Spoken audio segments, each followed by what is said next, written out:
Online classes में आप लोगों को स्वागत। आज इलेक्ट्रिशियन थ्योरी में चैप्टर प्रत्यावर्ती धारा लेकर उपस्थित हूँ। तो आइए देखिए, प्रत्यावर्ती धारा में एसी एवं डीसी, यानी एसी का पूरा नाम क्या होगा, एमडीसी का पूरा नाम क्या होगा। तो एसी यानी प्रत्यावर्ती धारा यानी alternating current, ALTER alternating current होता है। ठीक है, एसी का पूरा नाम अल्टरनेटिंग करंट यानी प्रत्यावर्ती धारा, प्रत्यावर्ती धारा।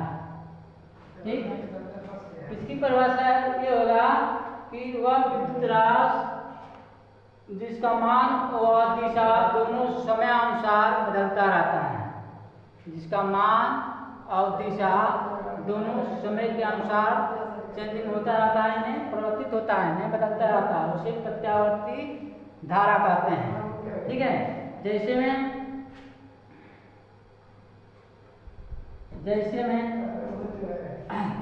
साइन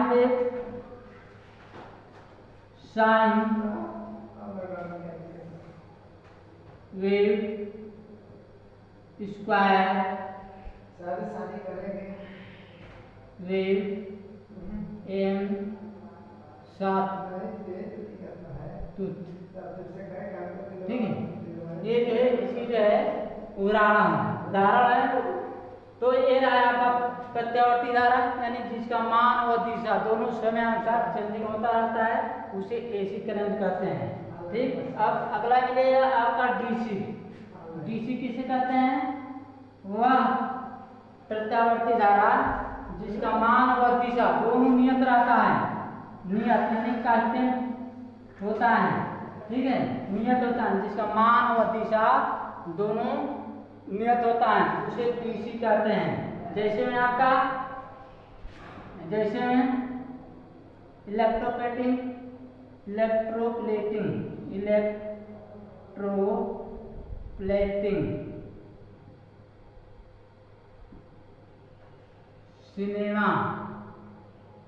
सिनेमा प्रोजेक्टर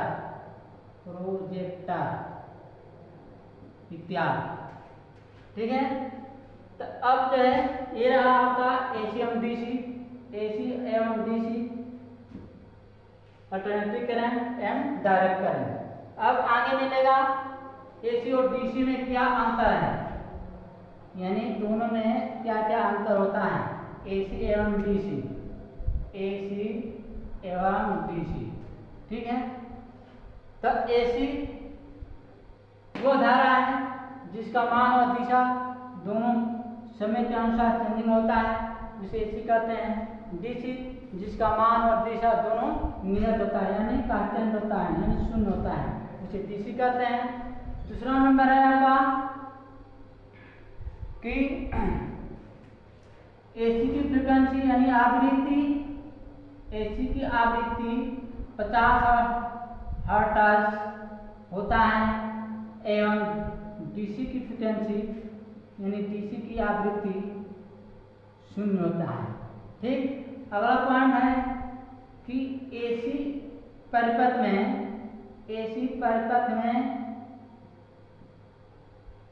फेज एवं न्यूट्रल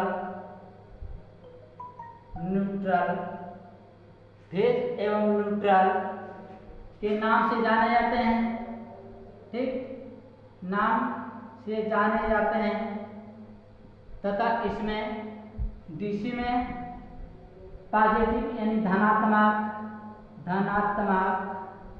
जिसको प्लस पॉइंट कहते हैं, एवं दूसरा टर्मिनल ऋणात्मक जिसको माइनस टर्मिनल से नाम से जानते हैं या पुकारते हैं।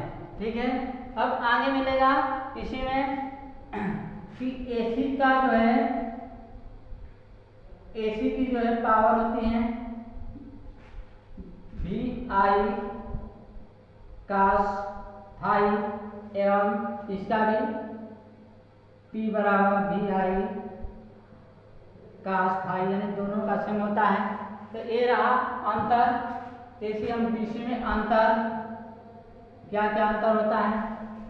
तो AC जो है समय अनुसार चेंजिंग होता रहता है, लेकिन DC जो कांस्टेंट होता है, AC की फ्रिक्वेंसी का 50 हर्ट्ज होती है, लेकिन जो DC का 0 होता है।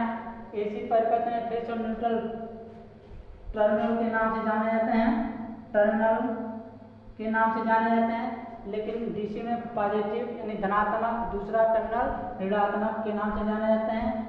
AC का पावर जो होता है V/I का स्थाई होता है, DC के भी V/I का स्थाई होता है। ठीक, अब आगे मिलेगा आपका आवृत्ति। आवृत्ति यानी फ्रीक्वेंसी क्या होता है। फ्रीक्वेंसी, तो फ्रीक्वेंसी यानी AC की फ्रीक्वेंसी जो बताए हैं कि 50 हर्ट्ज होता है। आवृत्ति, आवृत्ति, ठीक है। तो इसको बताए हैं कि इसकी जो है फ्रीक्वेंसी जो है 50 हर्ट्ज होता है।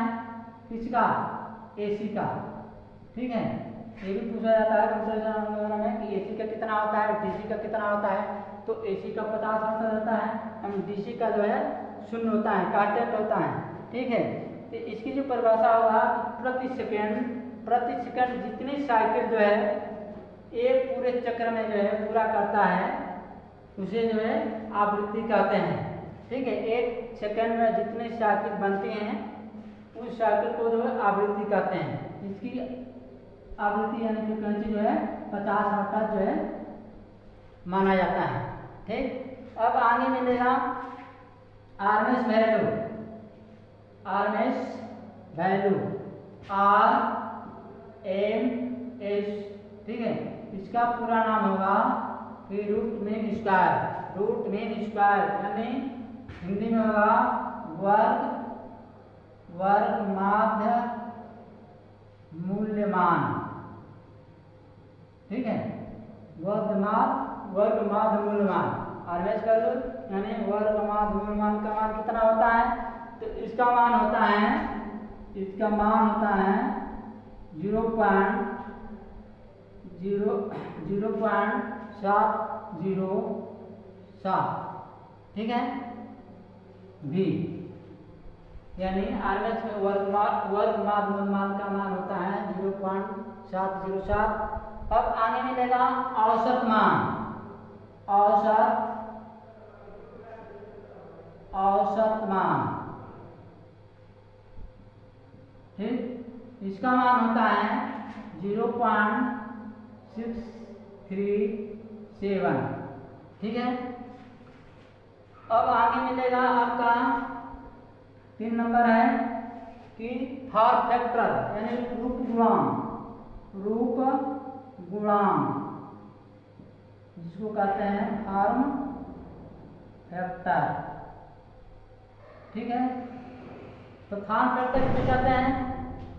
तो यह AC सर्किट में RMS वैल्यू अपान औसत मान का अनुपात को फॉर्म फैक्टर कहते हैं। यानी RMS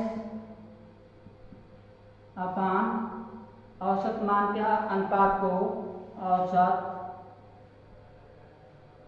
मान के अनुपात को फॉर्म फैक्टर कहते हैं। फॉर्म फैक्टर किसे कहते हैं। वर्ग माध्य मूल्यमान अपान औसत मान के अनुपात को फॉर्म फैक्टर कहते हैं, ठीक। इसका मान कितना होता है। इसका मान होता है 1.11, ठीक है। फॉर्म फैक्टर का मान 1.11 होता है, ठीक। अब जो है आगे मिलेगा 4 नंबर में पीक फैक्टर। पीक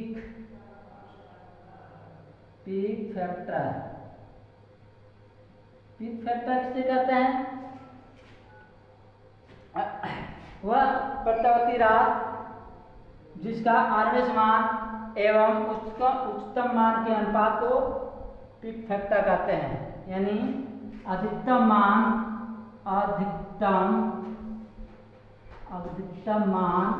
अपान RMS मान, ठीक है।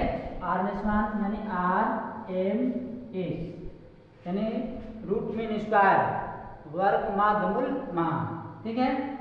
तो अधिकतम मान अपान वर्ग मूल मान के अनुपात को पिक फैक्टर कहते हैं। इसका मान होता है 1.414। ठीक है, तो ये जो है चार जो है ज़्यादा कंपटीशन वगैरह कॉम्पिटिटिव एग्जाम में पूछे जाते हैं। ठीक है, आरएस वैल्यू का मान कितना होता है, औसत मान का अनुपात कितना होता है, रूट फॉर्म फैक्टर का मान कितना होता है, पिक फैक्टर का मान कितना होता है, यानी कोई न कोई एक क्वेश्चन जो है दे देता है। तो इसको जो है आप लोग याद रखेंगे तो एक नंबर आपका मिल जाएगा। ठीक है, ये चारों जो है वर्गमूल का मान 0.707 होता है, 707 होता है, औसत मान का 0.637 होता है, फॉर्म फैक्टर का मान 1.11 होता है, पिक फैक्टर का मान 1.414। ठीक है, अब आगे मिलेगा आपका आगे है आपका इंडक्टेंस।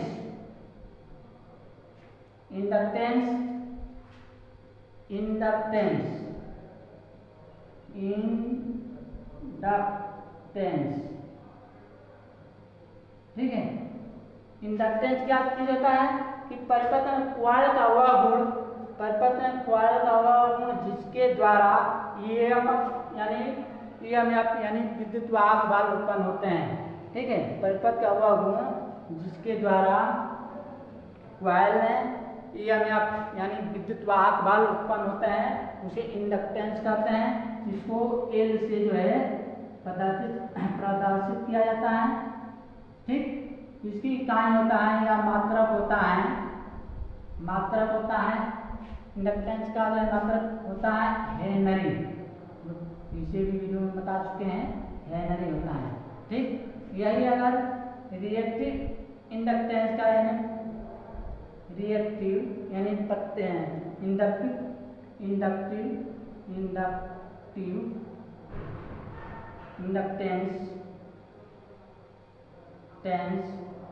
इंडक्टेंस का अगर जो है मात्रक पूछे तो इसकी जो है इंडक्टेंस का मात्रक होता है ओम होता है। ठीक है, ओम। अगर जो है ये पूछेगा कि फ्रीक्वेंसी की क्या होता है, किस समानुपाती में होता है कि अनुक्रमानुपाती होता है, तो ये जो है आवृत्ति के समानुपाती होता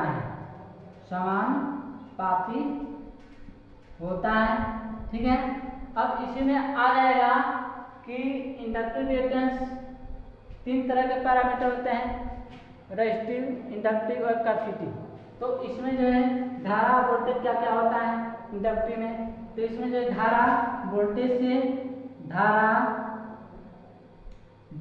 से यानी वोल्टेज से लैग करता है, यानी पीछे रहेगा। धारा वोल्टेज से पीछे रहेगा, यानी वोल्टेज आगे चलेगा, धारा का पीछे रहेगा। ठीक है, कितना पीछे रहेगा, यानी 90 अंश लैग करता है। ठीक है, 90 अंश लैग करता है, यानी लैगिंग होता है। ठीक, अब इसका जो पावर कितना होता है, शक्ति कितना होता है। ठीक, शक्ति गुणक कितना होता है, तो शक्ति गुणक होता है 0 लैगिंग होता है, यानी 0 लैगिंग होता है। ठीक है, तो देखिए इंडक्टेंस एल से प्रदर्शित किया जाता है, इसका मात्रक एल होता है। अब इसी में जो है दूसरा ऑप्शन पूछ देगा, इंडक्टेंस की इकाई ओम होता है, आवृत्ति क्या होता है, यानी समानुपाती होता है, फ्रीक्वेंसी के समानुपाती होता है। इसमें जो है फ्रीक्वेंसी के समानुपाती होता है। ठीक, अब धारा पूछते हैं कि इंडक्टिव रिएक्टेंस में धारा वोल्टेज क्या होता है, लैग करता है कि लीड करता है, तो लैग करता है, यानी धारा वोल्टेज से लैग करेगा। ठीक, अब इसका जो पावर पूछेगा तो 0 लैगिंग होता है। ठीक, अब इसी में अगर पूछ दे कैपेसिटी में क्या होगा, कैपेसिटिव। ठीक, तो कैपेसिटी में धारा वोल्टेज से जो है 90 अंश धारा वोल्टेज से 90 अंश लीड करता है। ठीक। यानी धारा वोल्टेज से 90 अंश आगे चलेगा, धारा आगे चलेगा, वोल्टेज पीछे हो जाएगा, ठीक है। तो वही कर रहा है कि धारा वोल्टेज से 90 अंश लीड करता है। अब इसे पूछ दें कि जो है इसका जो है शक्ति गुणक कितना होता है, शक्ति गुणक तो इसमें जो है शून्य लीडिंग होता है, ठीक, यानी शून्य लीडिंग होगा। आपका ये रहा। अब पूछ देगा कि कैपेसिटी रिएक्टेंस की क्या होगा, कैपेसिटिव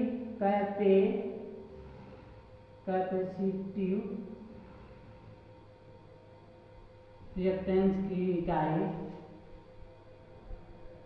इसका भी इकाई होता है, ओम होता है, ठीक। तो ये जो है बहुत अच्छे टॉपिक हैं, कॉम्पिटिटिव एग्जाम में पूछे जाते हैं। अब आगे मिलेगा रेजिस्टिव यानी रेजिस्टेंस, ठीक है। इसकी इकाई होता है, मालूम है, बता चुके हैं पिछले वीडियो में, रेजिस्टेंस की इकाई होता है ओम, ठीक। ये जो है इसका जो है ये जो सर्किट में धारा एवं वोल्टेज दोनों इन फेस होता है, इन फेस यानी दोनों साथ साथ चलते हैं, यानी धारा और वोल्टेज दोनों बराबर चलेंगे, उसको इन फेस बोला जाता है, ठीक। अब इसका जो शक्ति गुणक होता है, शक्ति गुणक होता है कि जो है इकाई होता है, ठीक, इकाई यानी दोनों बराबर, दोनों जो है सेम जो है बराबर, धारा और वोल्टेज दोनों साथ साथ जो है चल रहा है। जैसे इसका सर्किट है साइन वेव जैसे है, ये जैसे ये आपका यहाँ से धारा चला, ठीक है, तो वोल्टेज भी साथ साथ में चलेगा इस तरह का, ठीक। ये आपका जो है रेजिस्टिव है, रिएक्टेंस है, ठीक। तो ये रहा रेजिस्टिव, कैपेसिटिव और इंडक्टिव, ठीक।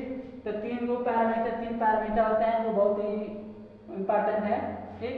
तो इसमें ज़्यादा पूछे जाते हैं कि किसमें धारा वोल्टेज से लैग करता है, किसमें धारा वोल्टेज से लीड करता है, किसमें इन्फिनिट होता है, किसमें जो है यूनिट होता है।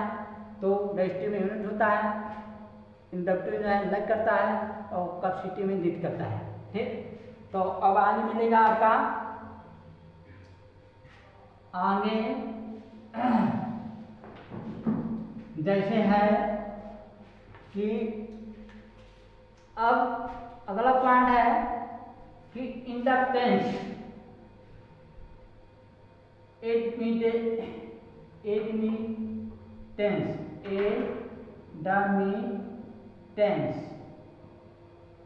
एडमिटेंस, ठीक। एडमिटेंस क्या होता है, तो ये जो है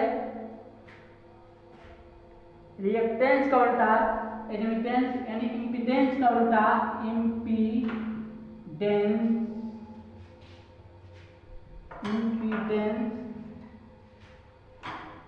डेंस का उल्टा क्या कहते हैं, एडमिटेंस कहते हैं, ठीक है। एडमिटेंस यानी इम्पीडेंस का उल्टा एडमिटेंस कहते हैं। इसको जो है जेड से प्रदर्शित करते हैं, ठीक। इसकी इकाई ओम होती हैं, इसकी इकाई यानी मात्रक, इसका भी मात्रक, एडमिटेंस का मात्रक होता है मोम होता है या साइमन होता है, महोम, ठीक, या साइमन, ठीक। एडमिटेंस यानी इम्पीडेंस का उल्टा एडमिटेंस कहलाता है, इसको डेज से प्रदर्शित करते हैं, इसका मात्रक मोम या साइमन होता है। अब आगे मिलेगा कंडक्टेंस, 2 नंबर है आपका कंडक्टेंस, ठीक। कंडक्टेंस यानी ए जो है प्रतिरोध का उल्टा 1/R यानी प्रतिरोध का उल्टा कंडक्टेंस कहलाता है, ठीक है। इसको जो है जी से प्रदर्शित किया जाता है, करते हैं, जिससे प्रदर्शित करते हैं। ठीक, अब जो है इसका भी मात्रक होता है, इसका भी मात्रक महोम या साइमन। ठीक, इंडक्टेंस का भी मात्रक मोम होता है, कंडक्टेंस का भी मात्रक मोम या साइमन होता है। ठीक, 1/r कंडक्टेंस किसे कहते हैं, यानी प्रतिरोध का उल्टा कंडक्टेंस कहलाता है। एडमिटेंस किसे कहते हैं, इम्पीडेंस का उल्टा एडमिटेंस कहलाता है। अब जो है मिलेगा सब्सटेंस,